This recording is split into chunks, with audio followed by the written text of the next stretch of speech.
The Remembering Them podcast is a platform for people to share stories and memories of their loved ones who have passed away. The podcast was created in memory of Dad, Bob Cecil. May he rest in peace. Your hosts, Mark Cecil and Ryan Thwaites, acknowledge the rich history and importance of storytelling within Indigenous culture.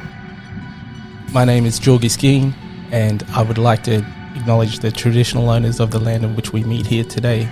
Today we're meeting in Meanjin, and those traditional owners are the Yagara and Turrbal people, and I'd also like to pay my respects to their elders past, present and emerging, and acknowledge my people, the Gubbi Gubbi people, and extend that acknowledgement to all Aboriginal and Torres Strait Islander people listening in today.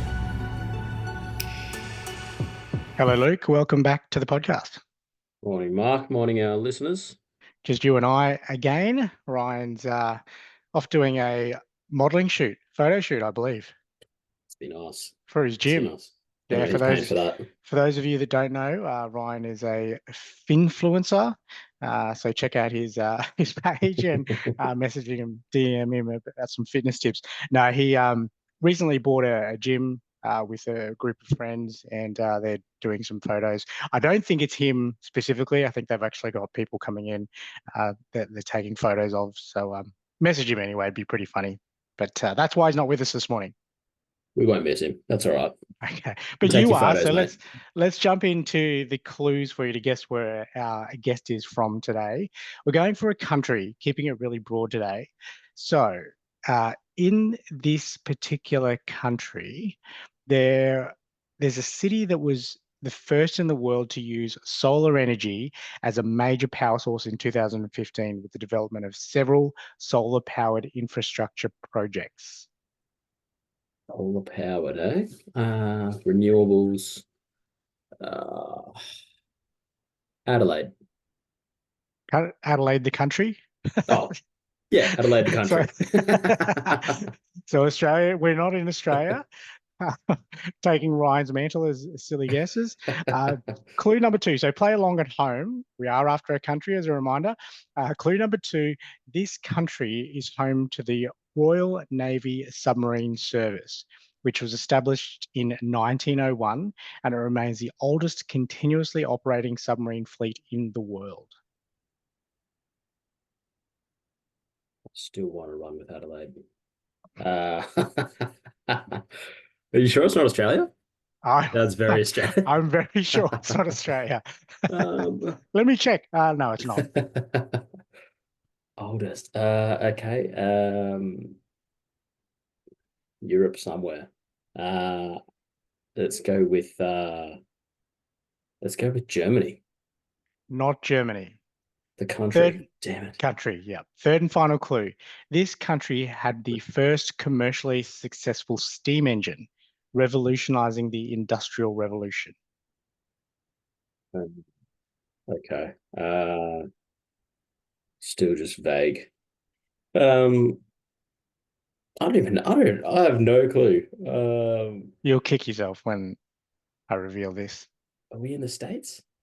I feel like we're not in the States, but yeah, let's go to the States. Not the States. You were right with Europe. We're in England. Damn. Okay. So to run over the clue. Next logical guess. Yeah, I kept it really broad because I'm not sure if you would have heard of the town, the city we're in. So we're not in Bristol, but to run over the clues, Bristol is the city in England first used solar as a major power source. The steam engine designed by Thomas Newcomen was created in England in 1712. So the particular town that we're in, and Ryan would have heard of this because we have had a guest from here before, Market Harborough is a historic market town in Leicestershire, England, known for its charming Georgian architecture and rich history as a centre for trade since the medieval period. So we've had a previous guest from here, Lisa. Lisa was previously a guest who was a double episode. We spoke about her son-in-law and also her daughter. Do you remember that one, Lisa Heacock from Market Harborough? It was one of the very early ones, actually, for the OG listeners. And it is an OG episode today. But she got in touch with us, really appreciate this, and put us in touch with her boyfriend, her partner, Darren. So we're talking to Darren today because he's has also suffered loss on his side of things, and so I really appreciate that connection here. So Darren says to us that he's getting married to Lisa in July. So this year, so cannot wait to hear more about that. Probably in our Patreon, we'll keep that for there. They have two daughters. Invites, surely. Surely, yeah. After this one, I would say so. They've had 3 of our episodes now, so surely. 2 daughters of his own, and then Lisa has obviously the 2 daughters as well, which we spoke about in her episodes. Had a look back for those again, OG listeners. Episodes 20 and 21 were Lisa's episodes, so go back and listen to those. They were fantastic chats. All of the girls are adults now. So they live on their own with 2 fur babies, Dora 15 and Bella 11 months. 4 sisters, one of which is Marie, who passed away 7 years ago. Darren is the youngest, so he is spoiled rotten by his sisters. Very close family and always been there for each other. Hobbies are walking. He's just started a walk and talk group for men and with mental health issues, or for mental health issues with mental health issues. It's called Fair Weather Fisherman. Listening to all genres of music, gardening. He finds it therapeutic, and listening to podcasts, Mel Robbins, Joe Dispenza, to name a few. Photography, something that not many people know about him, is a difficult one, he says. Probably that he's become very spiritual, but not religious. So really looking forward to this chat. Already feels like someone that we know. So please welcome Darren Archer from Market Harborough in England. Come on in, Darren. Okay. The Remembering Them podcast is supported by My Legacy Message. How do you want to be remembered? My Legacy Message provides a service that delivers a keepsake video to your loved ones, often as a surprise, after you pass. My Legacy Message. Be remembered. Darren, that game finishes, eh? Welcome to the podcast officially, Darren, all the way from Market Harborough in England. Boyfriend, fiance, if we can say that, to our good friend of ours, Lisa. Thank you for joining us. Evening over there for you. Thank you, Mark. Good morning to you. 7 o'clock, or just gone 7 now. Yeah. So, Congratulations, Darren. It's Mark was just saying you're tying the knot in July. Yes, yeah. I put it to very romantic. Actually, proposing a garden centre. There we go. Just to throw off the scent. Okay. So I think she thought because we were going to go away to Egypt last year. I think she thought maybe that was when I might have dropped the question, but I actually did it before that in the garden centre. Very romantic. Well, congratulations to you both. We really loved having Lisa on and looking forward to this chat as well, and really appreciate the connection that she's made, joining us, suggesting having a chat to yourself and all the wonderful I guess chats that you're having in the grief space, but also your experience with loss as well. So we'll jump straight into it, Darren. If you'd like to start by telling us who we're talking about today. I mentioned it in the intro. We're talking about your beautiful sister, your close-knit family. Tell us about your sister and what happened to her. Okay, so Marie. So I've got 4 sisters. So there's I'll sort of build up the family a little bit. So there's Karen, Shirley, Marie, and Valerie, and myself. So Marie was the 3rd eldest sister. Lovely woman. I think due to the fact my parents died when I was younger, I relied on my sisters quite a lot for advice. And Marie was one of them that I always used to turn to because we related on quite a lot of things. We were very similar in that we talked to everybody and anybody, like out on the streets. We always the first on the dance floor. We had a lot in common. So there was that connection, that bond between us two when it related to private matters. Like, I'd go to her and say, I'm struggling with work. What do you think I should do? She think I should stay? And, she'd give me advice of how to approach it. And which I went to a few times of different things, which is massive, really. Because when you've lost your parents, you need somebody to look up to or to get that advice. Because, in your early 20s, you just, you're still learning the ropes, aren't you? Getting used to finding who you are, never mind, how to approach work life and all those sort of things. So she was great for that. She went through a period, though, where she had agoraphobia, which is where you don't want to leave the house, which for me was quite strange because she was always outgoing, and then all of a sudden she really became an introvert and not wanting to communicate with others. Yet again, mental health's a strange one. You can never put your finger on why certain things happen. And she was in that state for probably about 5 years where she just didn't have the, what's the word for it really? She felt like she wasn't brave enough to go out. She didn't want to communicate and anything. So with that, you know, the so-called friends of whatever, the circle of friends diminished. So really, it was only a family that we'd visit her regularly, and she felt comfortable with that because we were a family. But going out even to the shops, she just didn't want to do it at all. So she came, and the weird thing was she came out of that because she went to a Reiki, like a festival, in which again it's quite a spiritual thing, and it really hit home to her, and she became within days like a totally different person, where she then thought, this is for me. So from being this introvert and not wanting to see anybody, she then went to this conference, or call it what you like, for Reiki and other spiritual healing techniques, and she really got into it to the stage she was actually then teaching it, and she became a Reiki master. So she was actually booking halls and actually getting 15, 20 to 30 people to come in, and she was then talking and having these meetings with people, and it was just weird. It was like one extreme to the other. But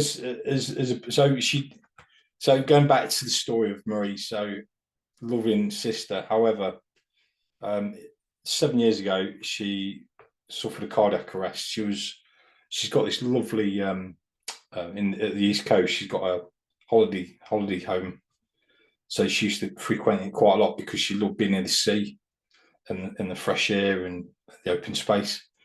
So she'd gone there with my oldest sister, and I think they'd been there for about a week already anyway. And they'd done the normal thing in the day. They'd been down the beach, they sat outside because they've got one of these beach huts as well. So they'd sat there chatting about life, putting the world to rights. Came home and she said to my eldest sister, I don't feel very well, I'm just going to lay down. So my eldest sister said, okay, you do what you got to do. Anyway, within about 30 minutes, my Marie started shouting to my eldest sister, Val, I don't feel well at all. So anyway, my eldest sister went in there and she was having convulsions. So my eldest sister ran out and shouted for help. Fortunately, there was 2 paramedics that was on holiday. So they came in and tried to work on her. But unfortunately, she had a huge cardiac arrest and died at the holiday home. So for my eldest sister to be there, I can't imagine what that must have been like for her. So she went through a bad phase.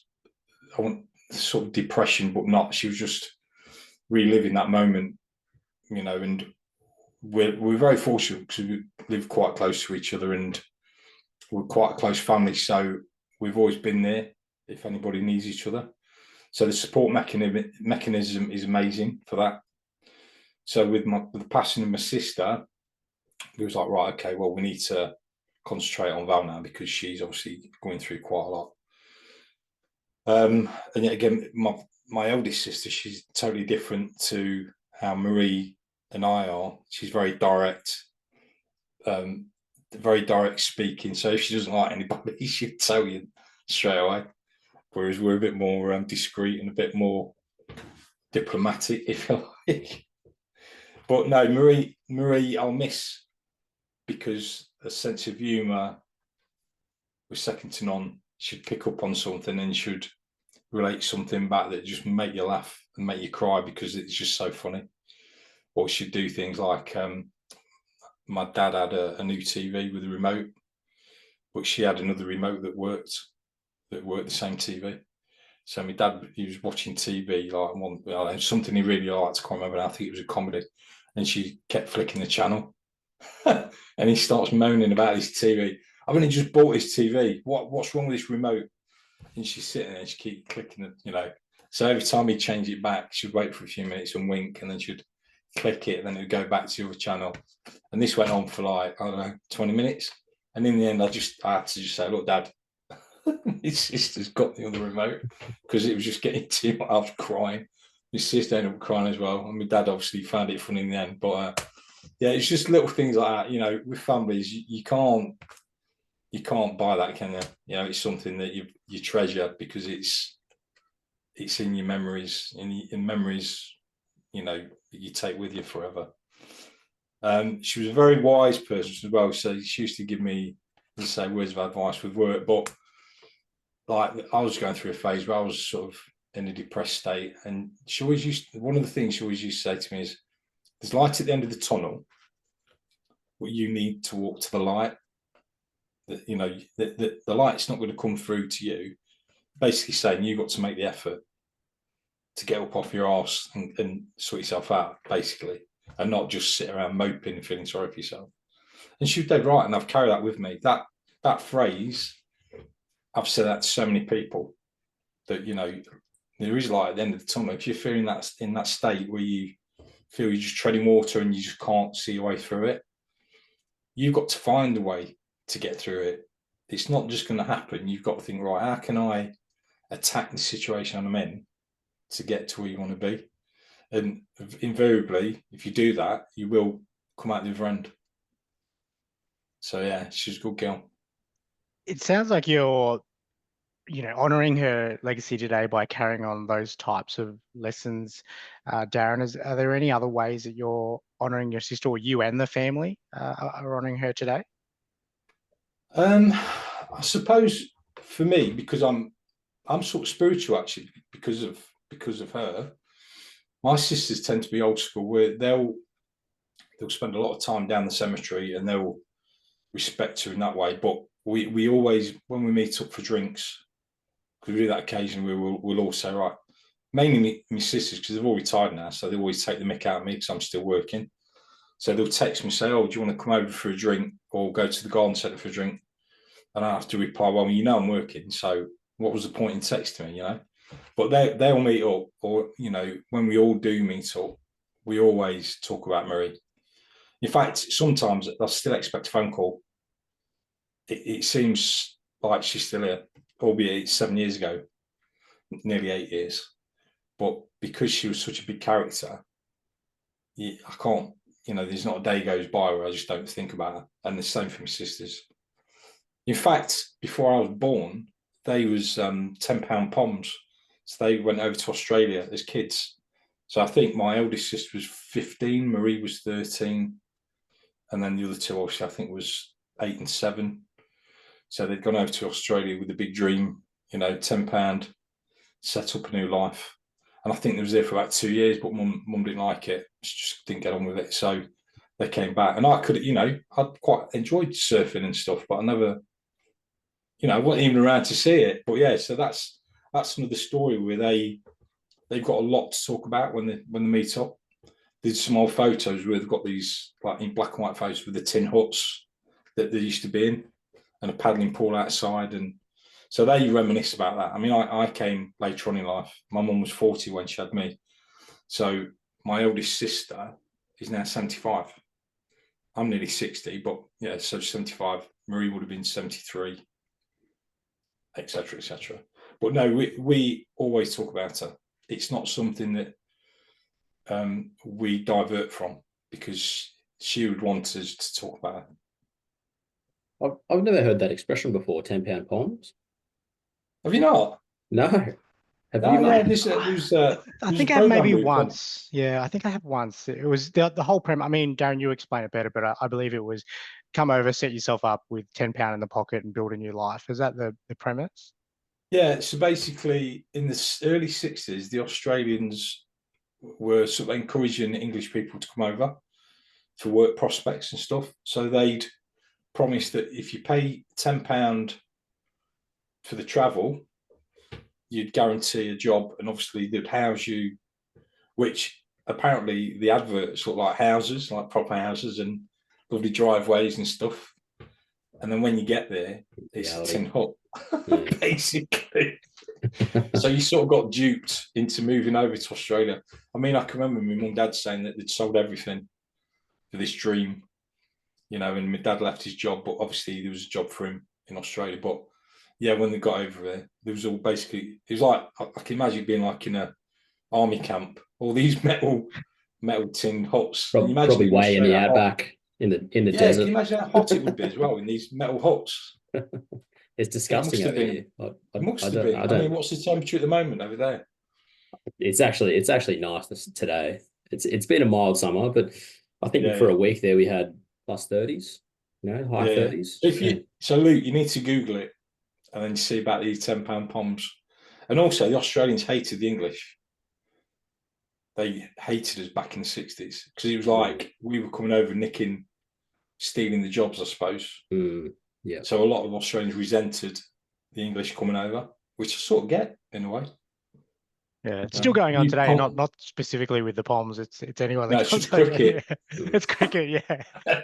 Just cricket, basically.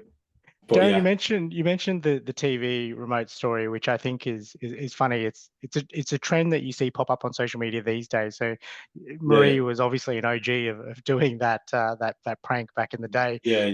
Are there any other favourite stories or memories you have specifically? No, she was a crazy dancer. I mean, she'd just get on there. She wasn't bothered about what other people thought about her at that point. I mean, obviously, when she went into the agoraphobia stage, she clearly did a full U-turn on that. But the majority of her life, she didn't give two shits, pardon the phrase, about what people thought about her. She'd just go out and live a life. And I think, again, that is a great trait to have, because a lot of us are always worried about what other people think of us, and that can hold you back on many things, whether it's singing, dancing, or whatever you want to do. Sometimes your thoughts take over what you want to do, your actions. But she always went the other way. It's like, no, I'm doing that, and you either like it or you don't, sort of thing. And for me, that was another thing. Just in general, the main one was dancing. It'd be a wedding or some event, and she just get straight on there. First song, she'd be straight up. Everybody just literally walked into the room, and she's like, yeah, whatever, straight on, dancing away. Which is great to see, just one person on the dance floor for about the first three songs, and then people think, oh, well, she's doing it, so, and then before you know it, the dance floor's full. In fact, somebody should have hired her as a party starter or something. Yeah, exactly. Yeah, like a paid dancer just to get everybody going. Yeah. Because she would have made a fortune out of that. I did write a few things down actually about her. So she always was very helpful for others as well. Like people on the street. She'd talk to. So for instance, in Nottingham is a town centre, and there was an old lady one day, and she sat on this bench, and we was walking. We was going to some shops and stuff, and she just noticed this old lady on her own. I was like, what are you doing? Anyway, she just sat with her and talked for about 5 minutes. And back in the day, I was like, probably early 20s. So time's ticking for me. I've got things to do. And that was another lesson I'd learned, because I was like, what are you doing? She goes, look, this old lady, that might have been her 5 minutes of conversation for the rest of the day. And I didn't even think of it like that, So, and you can see him chatting away, and it no doubt is just because I was in a hurry that Marie got up and, said goodbyes, and off she went, and off we went to the shops. But little things like that can have a massive impact with people, and I think there should be more people like that, where you see a situation and you can think, I can just walk past it, or I can make the best of it. And she was one of these people that definitely made the best of everything. Yeah, I was very fortunate to have her as a sister, for sure. Those little things, so whether it be getting up first on the dance floor, there's always a light at the end of things, giving people time, those little lessons that you've learned from Marie, you and your sisters, has that changed, or how does it affect, I guess, how you and maybe them live your lives today? For me, it's positive. I've learned a lot through that, and the job I do, obviously, police officer. So within that role, I'm a protector, but also helping the public when I can, but that's me anyway. So when I joined the police force, it wasn't a thing that you do as, like some people say, I want to be a fireman, I want to be a police officer, whatever. For me, that came later on in life when I thought, well, I'm going to, struggle with the exams and stuff. However, when I got in, I loved it, especially community police officer, because you get to know everybody in the shops. You're talking to the shop owners, the shop assistants. You get to know your local communities, and I think for me, sort of seeing how my sister was with people, it definitely instilled that in me to be that sort of person. So it's funny because Lisa will always say she's more of an introvert. I will talk to anybody and everybody, but there's no way you could get me on a stage and talk to, say, 200 people, right? Whereas Lisa's the other way. She's quite happy to talk to hundreds of people on stage, but yet she won't talk to strangers in the street. Whereas I'll talk to everybody, anybody who walks by. In fact, the first day I started commuting into London, it reminded me of that film Crocodile Dundee, where he's saying hello to everybody when he comes to England. And that's exactly what I was like on the train, because in London, nobody talks to anybody. The commuters, they just keep their heads down and, they look at the paper or whatever. And I was going, morning, morning, morning. And it was weird because everybody's like, what's wrong on with that guy? Yeah. Yeah. Does he need, mental health? But it's a shame that society's like that, because it's still like that today, right? Especially even if you're going out for a walk in the morning. I know where I'm walking the dog, it'll be it's odd to have someone say good morning to you. I mean, it's not the norm. Do you find that if you're a dog walker with another dog walker, you tend to say hello to each other? It's more likely, yeah, because you've got that something in common. Whereas I think on a train, I think a lot of people are just so stressed these days, and I think as well with technology, there's a lot of antisocial people that just are so once that phone's out, that is it. They're just a lot easier. It's a lot easier to look down on your phone than to converse with someone. Yeah, that you might not like or get on with. Yeah. I think, like you said as well, when you're early 20s, 30s, even, time is money. Yeah. So you want to stay focused. So I'll admit I get like that every now and then. You sort of stay in your own lane, and you're too. You wouldn't say you're too busy, but you definitely got that in your mind, Yeah, definitely. I think as you get older as well, you go the opposite way. You become. Well, I say that. I mean, there's obviously people on the train that are my age that really don't want to talk to anybody, but I've become more mellow and open to conversation on the trains. And I found it quite interesting when you do start to converse on the train, because before you know it, you've reached your destination, because you connect and you chat about everything. But it's that initial first conversation. That's the start. That's the hardest part, because a lot of people just don't know how to start conversation, I don't think, these days, unless it's via text. Yeah. Do you know Darren, what I mean? with Marie, so was there, back to what took her away, the cardiac arrest, was there an underlying issue there with her health issue, or is it something in the family? Yeah, it's inherited. So my granddad had heart problems. My dad died of a heart attack. I've also had a heart attack, but a very mild one. So I've got a stent fitted. All my sisters are on medication because they've got high blood pressure. So instead of him giving us money, he gave us dodgy hearts, basically. Nice of him. Yeah. So So I always say to him, thanks for that, Dad. Yeah. We've inherited your dodgy hearts. But and it's one of those things. I mean, she was under the radar because she'd had heart attack before. But obviously, cardiac arrest is one where it's the percentage of you surviving is very low without having a defib. So these amazing medics try to save her, but there's only so much you can do with chest compressions and stuff. But again, I can't imagine being my eldest sister being there when they was doing that. So yeah, I always sort of think about that, especially when it comes around to the time when she did die. Because I always think, you know, my sister is thinking it, going through it. So yeah, we have got a history of heart problems in the family. And So how did you and your other sisters help your elder sister?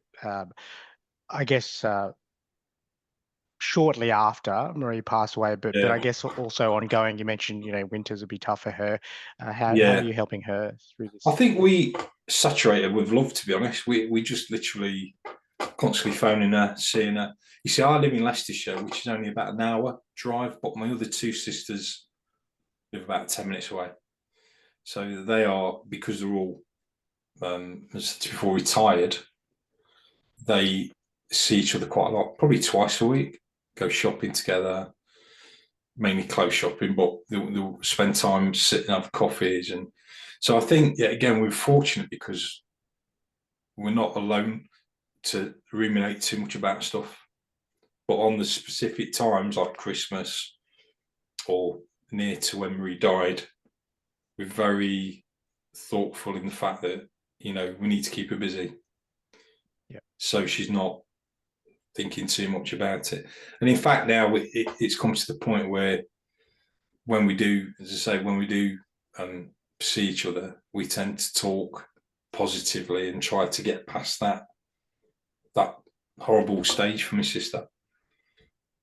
Which, yeah, she talks about it sometimes, but it's mainly just the funny stuff, you know, which is great. The easier conversation. Yeah, exactly. Yeah, you know, sometimes it must be difficult to put a visual thing like that at the back of your mind, but then life goes on, and Marie wouldn't want us to be sort of sitting in the dark and constantly looking at it as a negative. I mean, 99% of the time we knew her was fantastic. So let's live and remember that, and not just that one part where, you know, the part that took her life away. When Marie suffered from cardiac arrest, did that prompt you and your sisters to start getting your annual, I suppose it's annual or maybe bi-yearly checkup? Yeah, so weirdly, I'd had my heart attack before Marie had had hers. I was policing at the time, and I had a very mild heart attack. So I had a stent fitted, which obviously is like something put in the artery to open it up. And that triggered my other sisters to then, well, in fact, I said to them, look, I think you need to see a GP, because obviously I was the youngest out of all of us, and it's you know, worth checking. So they went, and high blood pressure was one of the things which they've all got. So we're all on statins. Marie had a heart attack probably 2 years after mine. So she'd had a stent fitted, but unfortunately she was a smoker. And she was one of these people that would not give up smoking. So I don't think that really helped. I've never smoked, but Marie, I'll say, to the point of chain smoking. So that didn't do her any good at all with regards to clogging the arteries and whatever. But yeah, again, it's what Marie's like. If that's what she's doing, that's what she's doing. She's not going to change for nobody. So she lived a life her way, and, you know, I do get angry about it sometimes, thinking, yeah, you could have probably still been here. But you're adult, you live your own life. It's your choices. It's a choice you take. It's a risk you take. Yeah, so that's the only thing I'd tell her off about if I had the chance. You mentioned the spirituality, Darren. Is that a way for you? And you mentioned that your sisters maybe do it a little bit differently, with, you know, going to the grave and honouring her that way, or keeping connected to her that way. And you mentioned the Reiki that she did. The spiritual side of things, is that a way that you stay connected to Marie? Yeah, for sure. Yeah. So she loves dragonflies, and apparently it's very symbolic within Reiki In fact, I've got a tattoo actually. There you can see it. Can you see it? A tattoo. Awesome. Yep, can see it up near your elbow there. Yep. And there's all this Reiki stuff. Anyway, so we was in the park one day, and I was just chatting to Lisa, and there's a few dragonflies, which I always find amazing, but I didn't know that one had landed on my shoulder. And Lisa's like, "Oh my God, you got a dragonfly on your shoulder." I'm like, "Yeah, whatever." So yeah, it was there, it was sat there, and then eventually it flew off. But for me, it was like she was there saying, "I'm watching you, bro. You just live your life." And I've had a few sort of dreams where she's there, sort of even now direct to me. You know what I mean? And I feel a presence as well. And sometimes I smell smoke.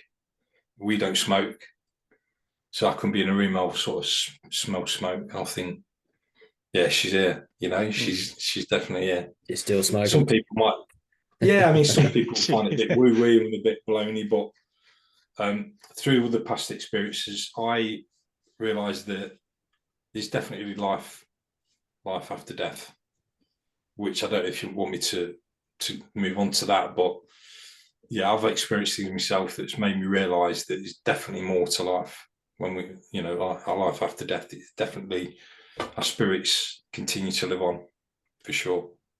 Yeah, absolutely. I mean, if it's helped you, it might help other people out there. So I guess that's a large part of this podcast. So happy for you to talk about that. Absolutely. Yeah. Yeah, of course. Yeah, I mean, so in 2019, I attempted suicide because I had depression. That's a different story. But when I was in the deep, it's really strange. So a lot of people said this here, why like mine was more like I was floating in water.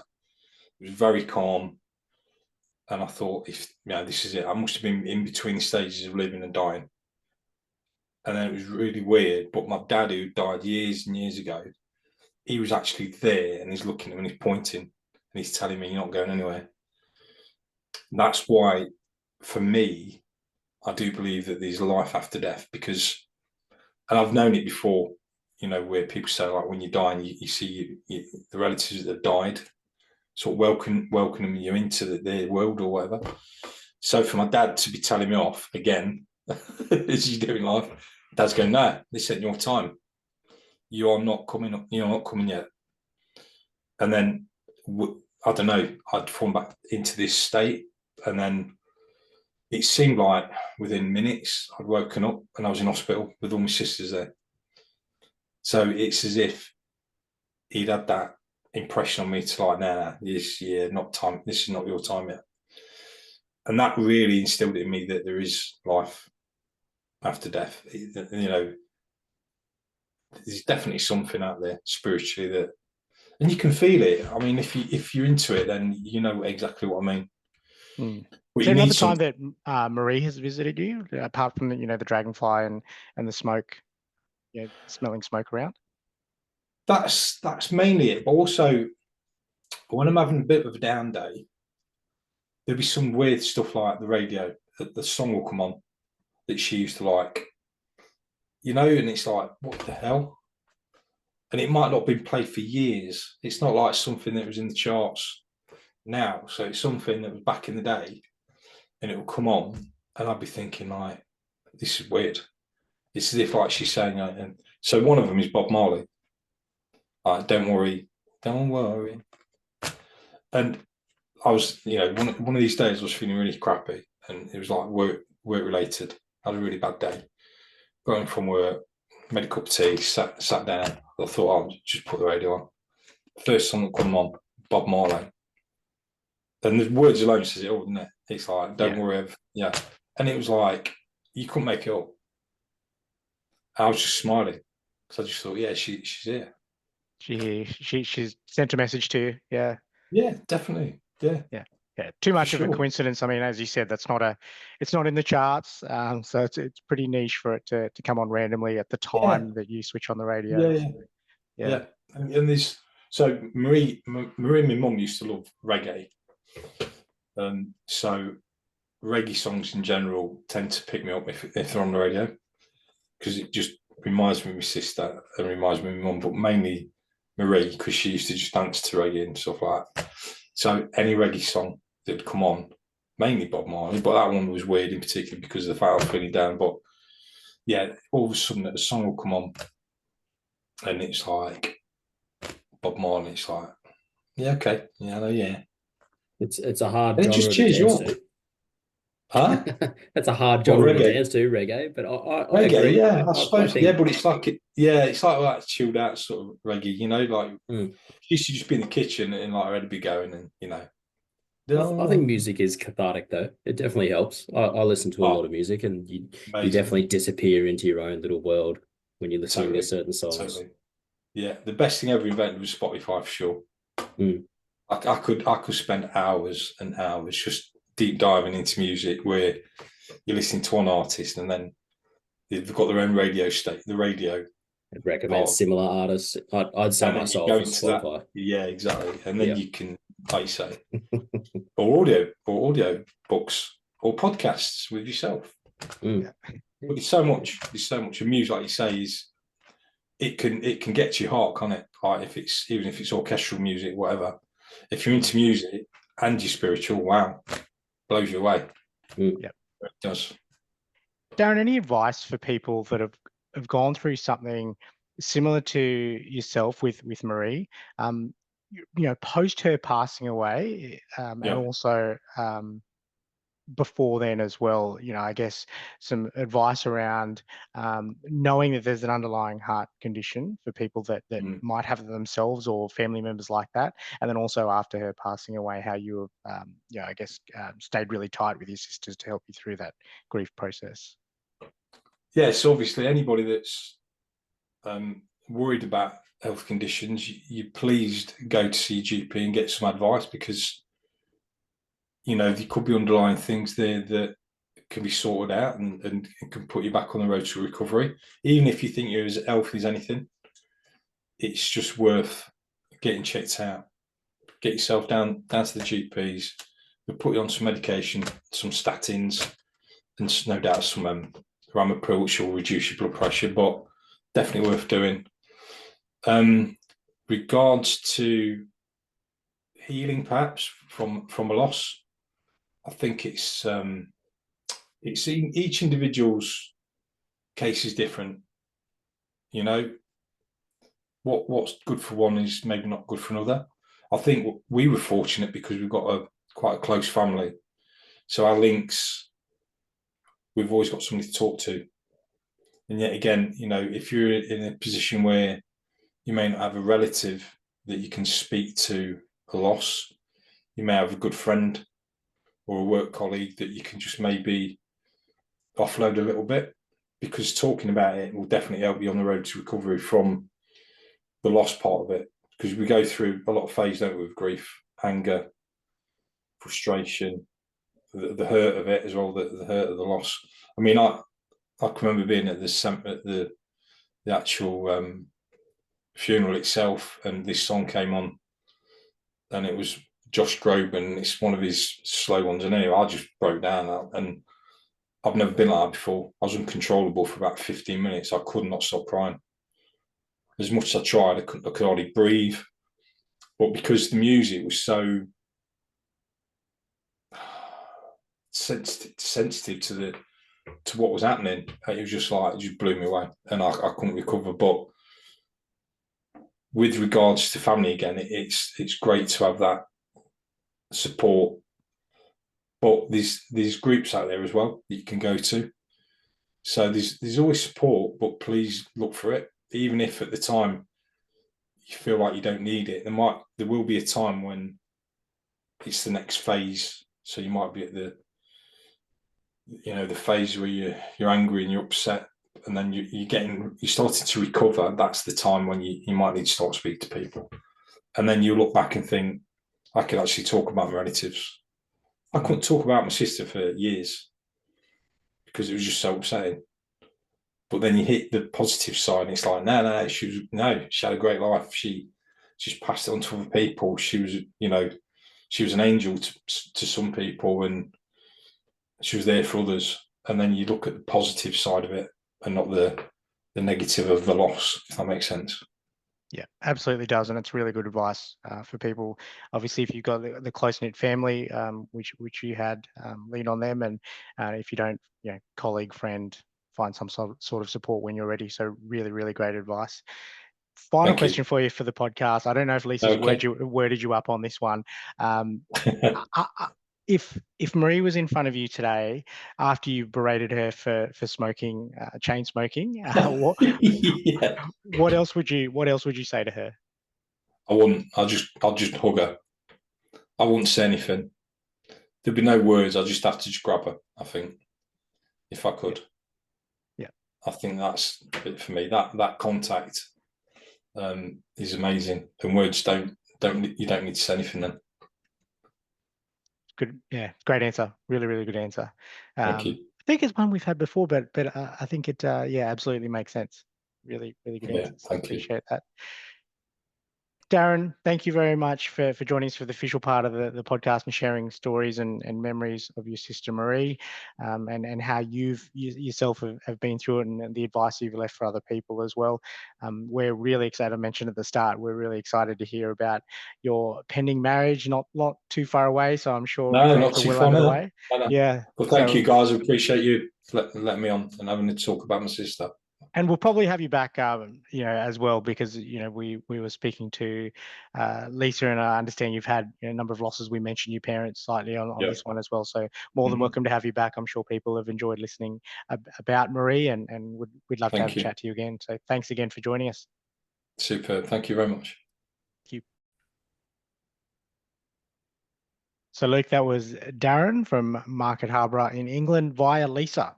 Our previous guest. Thank you, Lisa. Thank you, Darren. That was a great chat. What a great guy. He's doing a lot. He's doing a lot for his local community. Yeah, he's doing awesome. We chatted more to Darren in the Patreon about the wonderful work he's doing in the community post his experience and life experience, and also the loss of his sister Marie, which was obviously quite heavy at the time, particularly for the elder sister, which was there at the moment. But it was equally wonderful hearing about her sister, and pre the agoraphobia, being able to jump out on the dance floor and seeing light in the world, and all the rest of it. I think she had a positive effect on a lot of people, not just Darren and the sisters, but a lot of people around her as well in the general public. So it was awesome hearing about her life. Yeah, surrounded Bob Marley, but I like what Darren's doing now. Coming out of the other end, men's mental, the mental health walking group. So I think I don't know if he mentioned, is there a Facebook group? There is a Facebook group. So we might give that one a shout out. Give that one a shout out, but jump onto the Patreon to listen to that exclusive chat with Darren. We heard more about the mental health work that he's doing, but also his blossoming love story with Lisa. So that's just a reminder if you'd like to support podcast, small donation every month to get access to that exclusive chat with Darren and all of our previous guests. Well, since we started the Patreon anyway, there's probably 10 or so episodes on there now that you can listen to. Just a reminder to jump onto the podcast as well if you enjoyed this episode. Share that with your family and friends. Like and follow us on all the socials, and rate, review. Obviously not, I was going to say obviously, but ideally is probably the better word. Ideally 5 stars. Obviously. To help us, obviously to help us show up on any grief related podcasts that people are searching for. We've of course got the My Legacy Message platform to leave video stories to your family and or friends after you've passed away. I'm sure Darren would have loved to have something there as a keepsake from Marie. So please jump on and support that, mylegacymessage.com.au. And I think that covers about it. So thank you very much, Luke, for joining us and covering for Ryan again. I think I'm looking forward to a moment where we can have all 3 of us chatting to a guest. That'll be awesome. And I mentioned at the start, Ryan, I think will be spewing that he missed out on this one. Yeah, well, maybe you should take some photos another day. Prioritize his photo shoots another time. Exactly right. Back. Yeah. Nothing more important than the Remembering Them podcast, mate. Exactly. This should be number 1 on his priority list. Mate, thank you for joining us. Thank you to our listeners. We appreciate your listenership and support, and we're looking forward to that. Was the an OG episode. We're looking forward to the next one. Who knows? I don't know if it'll be an OG or IP or Dumb Wasted Eye episode. Who knows? We'll see. And a chat TAP. We need to jump on one of those as well. But Luke, thank you for jumping on. Thank you for joining us, and Thank you, have a brother. great day. Love you. You too. Love you too, man. Bye.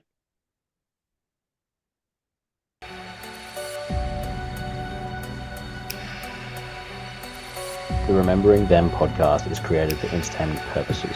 Mark and Ryan are not licensed mental health professionals. If you would like to discuss your mental well-being, several free resources are available in Australia. Information about these services is available in the podcast notes. Please take the time to contact a loved one today and tell them how much you appreciate and love them.